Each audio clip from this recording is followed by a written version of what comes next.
Começamos com a pergunta da consulente Neide, aqui do bairro Japuí, ali em São Vicente.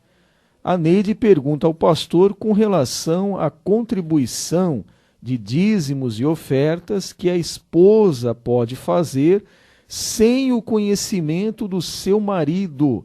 Ela quer saber se isto é pecado, pastor.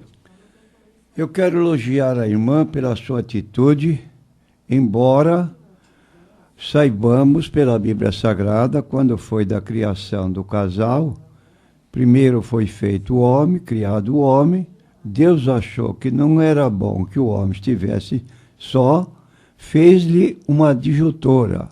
A maneira como agiu é conhecida. Caiu um profundo sono sobre Adão e de uma de suas costelas ele cerrou a carne para dali fazer a sua adjutora. Então diz a Bíblia Sagrada que não são mais dois, mas apenas um. E agora, quando passamos para a carta de Paulo aos Efésios, nós vemos os preceitos que Paulo dava às igrejas a respeito do procedimento do casal. E no versículo 22 deste capítulo 5, ele diz assim: vós, mulheres, sujeitai-vos a vossos maridos como ao Senhor, porque o marido é a cabeça da mulher, como também Cristo é a cabeça da igreja, sendo ele próprio Salvador do corpo. De sorte que, assim como a igreja está sujeita a Cristo, assim também as mulheres sejam em tudo sujeitas a seus maridos. Quanto ao marido, no versículo 25, vós, maridos, amai vossas mulheres, como também Cristo amou a igreja. Então aqui há um paralelo de considerações. Cristo amou a igreja. Qual é a prova suprema de que Cristo amou a igreja? Ele disse: ninguém tem maior amor do que este de dar a alguém a sua vida pelos seus amigos. De modo que Jesus provou que nos ama, seres humanos, quando pagou o preço da nossa redenção pela sua morte na cruz. Com este tipo de amor altruísta é que devem os homens corresponder ao amor da mulher, sua esposa. E nós sabemos que, infelizmente, não acontece isso. Ora, precisar pedir licença ao marido para fazer uma contribuição, porque quando se ajuntam como casal legal, dentro das próprias leis do país, deixam de ser dois para ser um.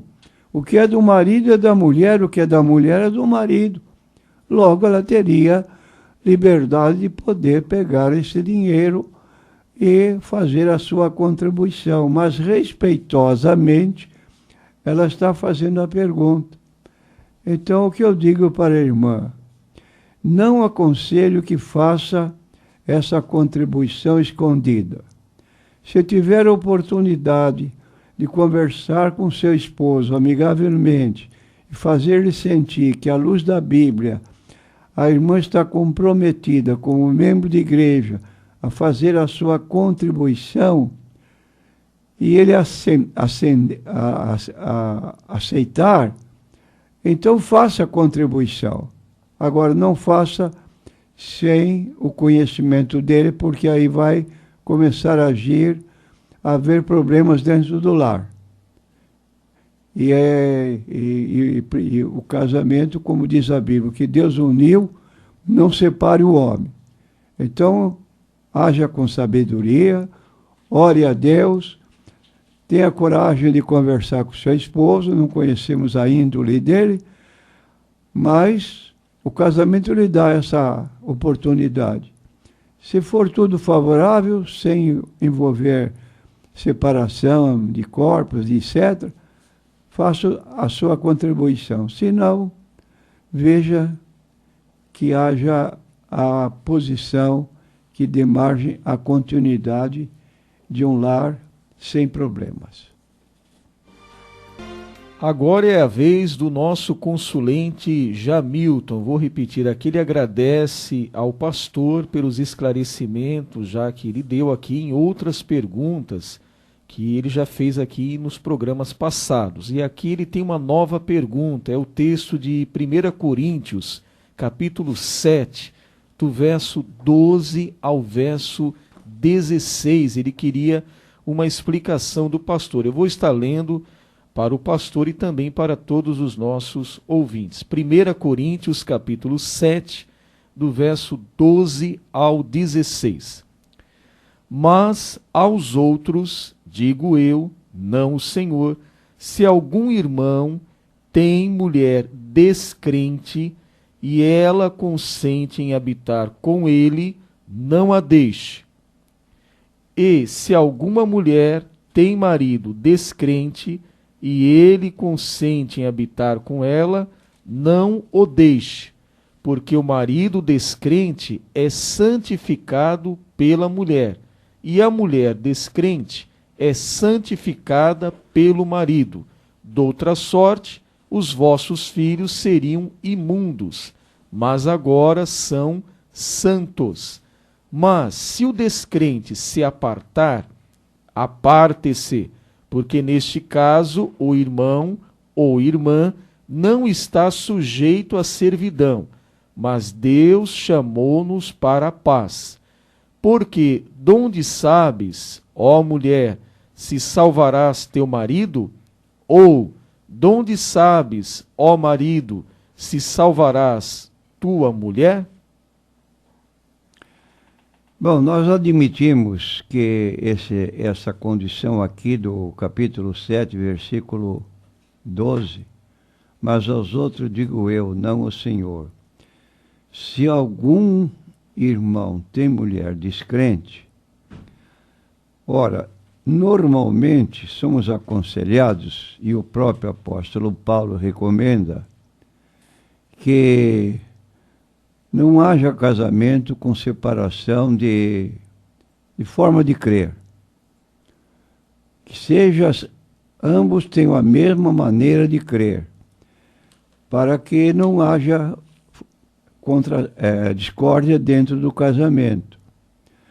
Mas também pode acontecer, como eu suponho aqui desse texto, que o casal, me parece, não eram crentes os dois, e depois do casado o marido se converteu, enquanto que a mulher não. E agora? Vou ficar com a mesma esposa ou vou esperar que haja uma mulher crente para viver com ela? Aqui está dando a resposta. E ele ou ela consente em habitar com ele, não o deixe. Continue casados. Se tratem bem, como marido e mulher.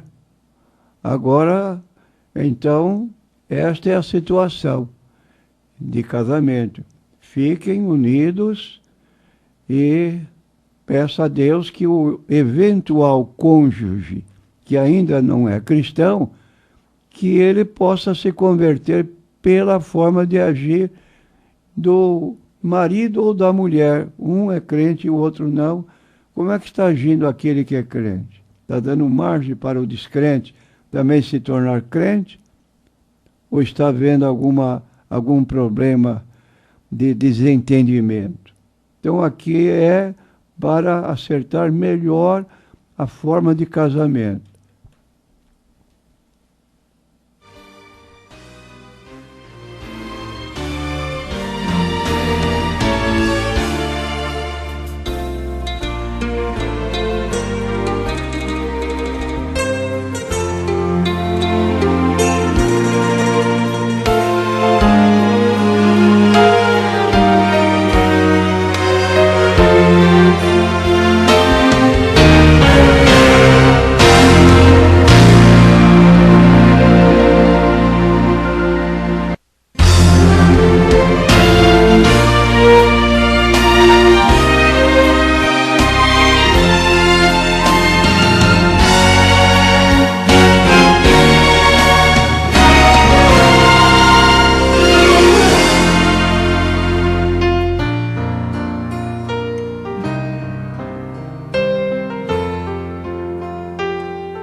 Próxima pergunta aqui é NQI Homem, o nosso consulente no seu direito não quer se identificar. Ele faz para nós aqui um relato que podemos dizer muito triste. Ele diz que um certo obreiro que estava à frente de um trabalho foi acusado de desvio de dinheiro. Em dado momento, e olha aqui num culto de ceia geral ainda, o pastor presidente do referido ministério o expôs sem antes ouvir esse obreiro a respeito desse suposto desvio.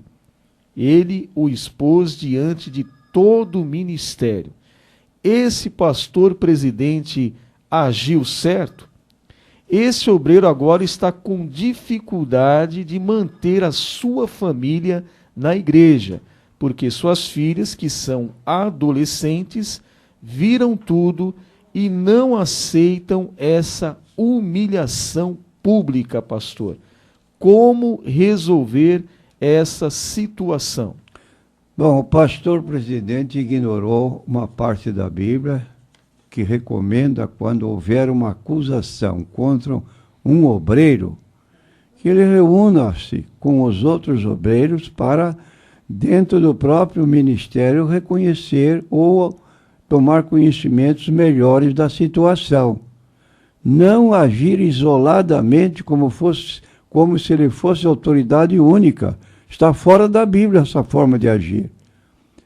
E eu penso que se ele agisse dentro da maneira recomendada pela Bíblia de reunir apenas os chamados obreiros, categorizados de presbítero, que também são pastores, não haveria esse problema, porque a verdade sairia por parte da própria pessoa acusada, explicaria a sua situação, mas não diante agora de uma situação criada pela toda a igreja, que dificilmente será reparada. Mas, em todo caso, aconselho que este irmão procure de novo o pastor e converse com ele, fazendo sentir que ele está ofendido, e a sua família também, pela forma como agiu esse pastor sem prudência. Pastor, nesse caso, como ele o expôs publicamente, agora vai ter que consertar publicamente também. Claramente, ele tem que fazer, examine com os outros presbíteros a situação real, reconhecendo que não há o que foi propalado, então, diante da igreja, com os outros obreiros ao lado dele, ele comunica à igreja que houve um equívoco, peça perdão, e a igreja então vai agora parar com essa má impressão da própria família que está sendo acusada. É preciso muito prudência nesses casos, nada de pressa para resolver problemas de acusações. O apóstolo Paulo diz: não recebas acusação contra um presbítero, a não ser diante de testemunhas. Isso tem que ser tomado, é bíblico. Vamos agora para a pergunta do Eduardo, lá da cidade do Guarujá. O Eduardo aqui está pedindo para o pastor uma sugestão, uma indicação. Ele gostaria de presentear uma pessoa com algum material que explicasse, assim, à luz da Bíblia Sagrada, o que são as chamadas testemunhas de Jeová. O Eduardo até tem uma preferência por DVD. Ele gostaria que o pastor indicasse algum material para que ele pudesse, então, estar presenteando esta pessoa. Pastor. Eu quero dizer ao nosso consulente que eu me ofereço gratuitamente para ouvi-lo. Convido a ouvir a nossa igreja. Nós temos literatura, apostilas compiladas por mim, por exame pessoal nos livros publicados pela Sociedade Torre de Vigia, e que você pode examinar sem problema. Você pegar um livro, apenas um único livro, e não ter assim mais acesso à forma de costume de agir, você não vai assimilar corretamente o que você precisa para o momento. E depois o seguinte, convém você ter assim uma orientação de pessoa que já viveu, que está vivendo dentro do ambiente, e você vai receber informações preciosas para você ser um batalhador pela fé e ajudar até outras pessoas. Então eu quero ler para você, o que já fiz aqui recentemente, uma característica das testemunhas de Jeová. Vou repetir, mudanças de doutrinas.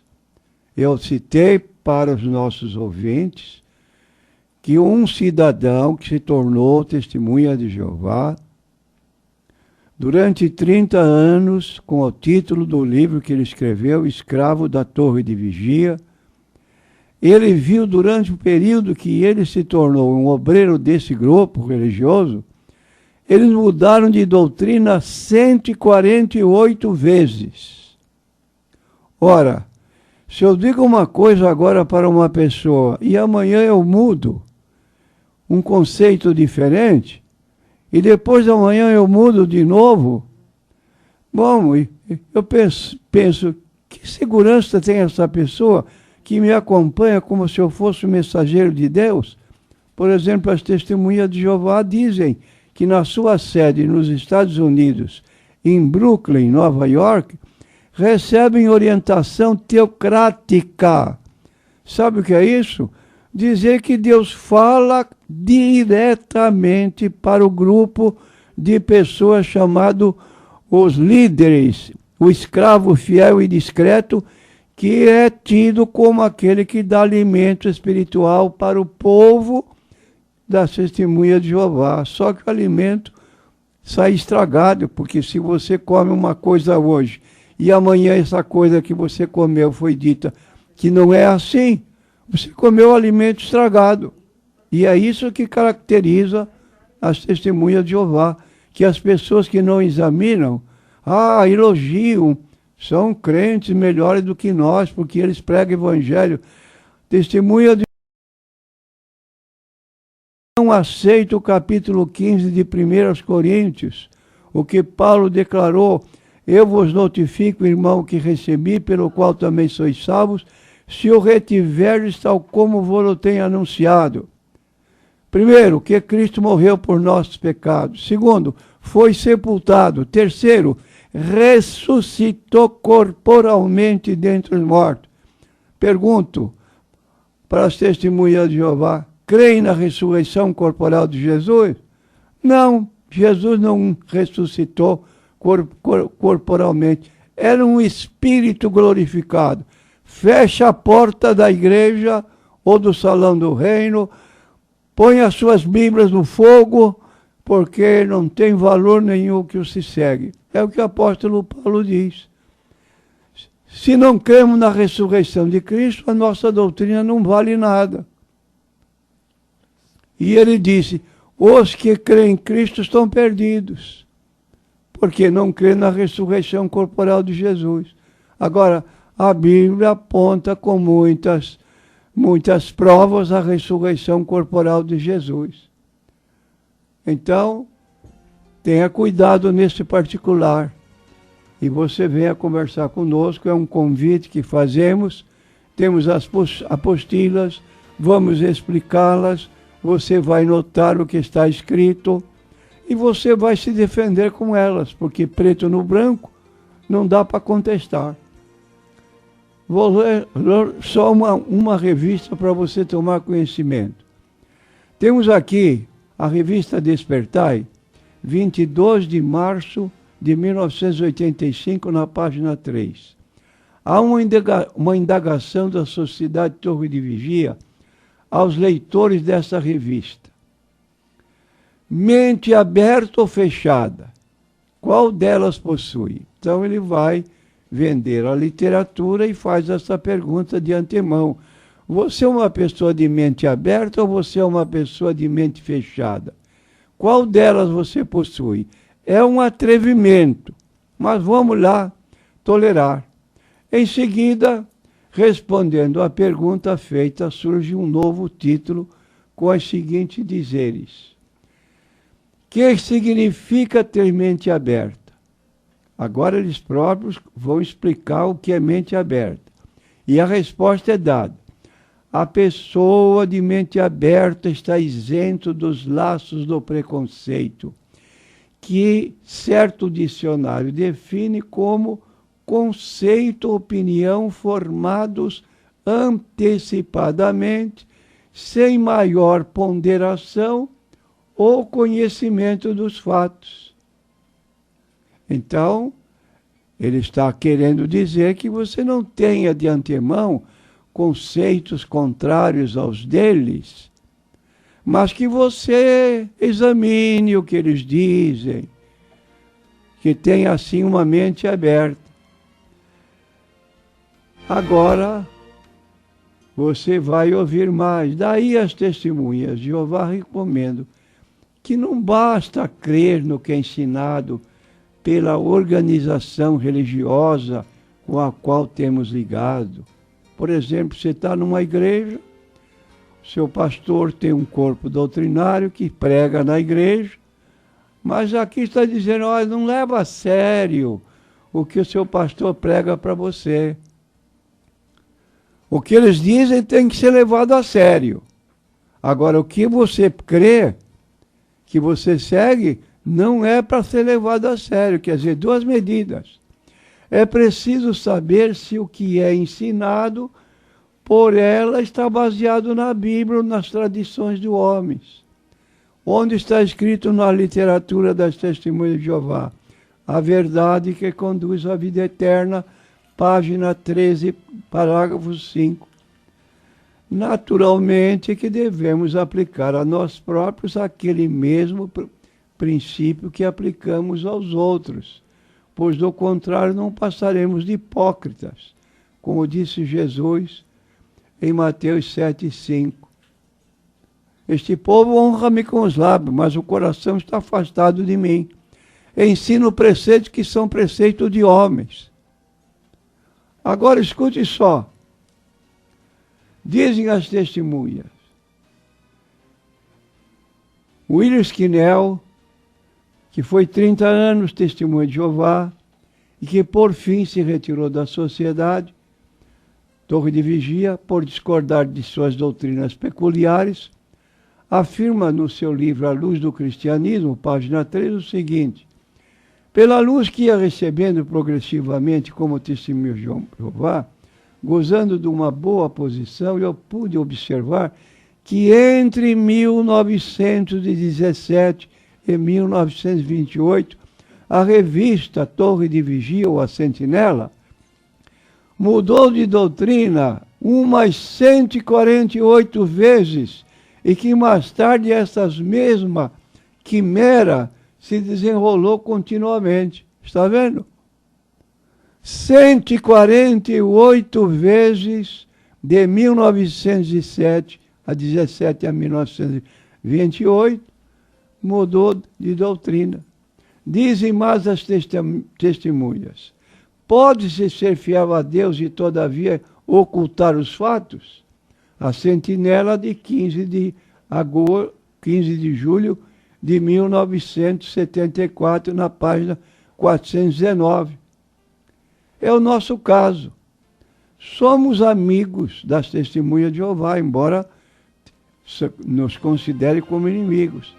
Achamos que seria desamoroso da nossa parte não adverti-la, desde que sabemos serem pessoas sinceras que admitem, fora de qualquer suspeita, a honestidade da sociedade Torre de Vigia, que ensina a ser o único canal de comunicação de Deus com os homens. Único canal. Pode ser que as testemunhas de Jeová se ressintam conosco, mas como pessoas que procuram ser fiéis a Deus, trazemos as seguintes ponderações à mente aberta da testemunha. Então, se você, meu prezado ouvinte que quer conversar, fosse testemunha de Jeová, entre as seguintes datas, você estaria, na verdade, se cresce. Por exemplo, de 1870 até 1916, período em que teve como presidente C.T. Russell. Depois você de 1917 a 1942, período de J.F. Rutherford, e terceiro, de 1942 a 1977, período de Nathan Noor como presidente. Então, o que teria acontecido? Você não poderia crer numa verdade só, porque você teria que crer em várias verdades, porque cada presidente mudou aquilo que o outro cria. Os 6.000 anos da existência do homem na Terra se cumpriram em 1872, período de 1870 a 1916, C.T. Russell. Então, veja bem, se cumpriram em 1872. Vamos ao segundo, 1917 a 1942. Os 6.000 anos da existência do homem se cumpriram em 1874. Já mudaram quantos anos? 2 anos. Vamos para o terceiro, de 1942 a 1977. Os 6.000 anos da existência do homem se cumpriram em 1975. Quer dizer que você tem 3 verdades, uma se chocando com a outra. Qual delas é a verdade? Isso é ser honesto? Isso é ser honesto, tapeando pessoas com datas diferentes? Outra, a criação do homem foi calculada para 4.128 antes da Era Comum, e a entrada do pecado entrou no mundo em 4.126 antes da Era Comum. Quem ensinou isso? C.T. Russell, período 1870 a 1916. Segundo agora, período José Rutherford. A Batalha do Armagedão terminaria em 1925. A Batalha do Armagedão terminaria em 1941. E agora? Quando vai terminar essa Batalha do Armagedão? Aí está, nós vamos parar, porque o tempo nosso já se passou, mas tenha certeza que o que eles pregam para os outros, como sinceridade e honestidade, não é realidade. Para os de fora é, mas para os de dentro estão sabendo o que está ocorrendo.